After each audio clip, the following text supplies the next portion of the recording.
Donc salut à tous et à toutes, ici O59 et bienvenue les amis aujourd'hui pour cette nouvelle vidéo. Aujourd'hui on va parler de cette débroussailleuse-ci que je vous ai montré en vidéo. Vous souvent la reconnaître. Aujourd'hui je vais vous parler par exemple des problèmes de démarrage si par exemple votre débroussailleuse n'arrive pas à démarrer à n'importe quel démarrage. On va parler que il pourrait y avoir déjà plusieurs techniques. Alors soit on va commencer par le facile, donc soit vous avez oublié d'enclencher l'interrupteur on-off, ou soit vous n'avez pas enclenché votre poignée d'accélérateur à fond et après avoir fait ça, vous pouvoir la bloquer à fond. Pour la redébloquer, c'est tout simple, vous redonnez un coup sur votre accélérateur et ça part. C'est bon, là votre accélérateur est bloqué à fond. Si vous voulez débloquer votre accélérateur, il vous suffit juste de appuyer. Donc ça pourrait venir de l'interrupteur on ou off. Soit il est allumé, soit il est éteint. Si votre interrupteur est allumé et que ça ne démarre pas, vérifiez votre allumage en retirant l'antiparasine. Et en retirant la bougie comme vous voulez, je vais retirer la bougie. Ça fait une grosse clé.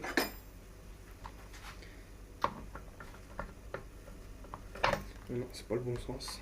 Il y a de la terre dessus. Alors, juste comme ça, si par exemple, vous ça déconne, vous pouvez faire aussi une autre solution.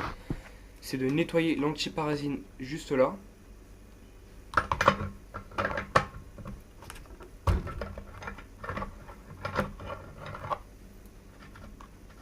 Vous retirez votre bougie, vous ne la remettez pas, vous la branchez à votre antiparasine. Elle fait qu'elle est bien branchée.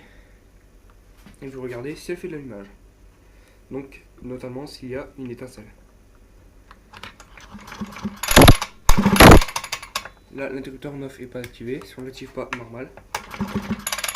Moi, je vois une étincelle. Je sais pas si vous la voyez. Moi, en tout cas, j'en vois une.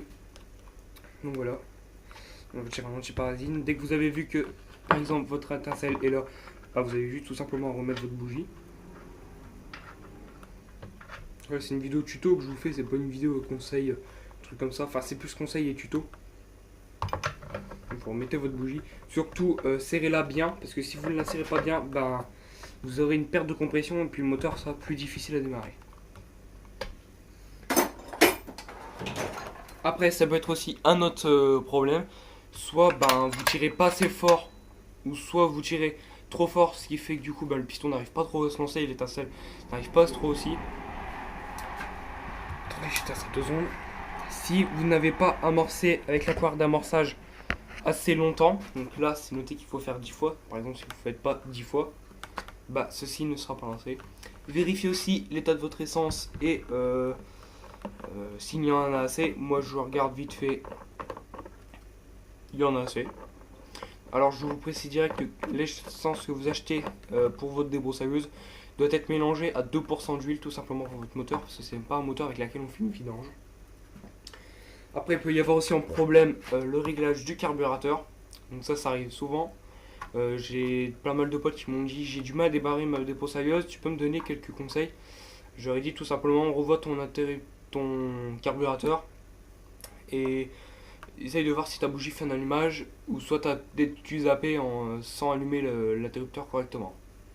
Si ce n'est aucun de ça, c'est qu'il y a un problème à l'intérieur et là on va pas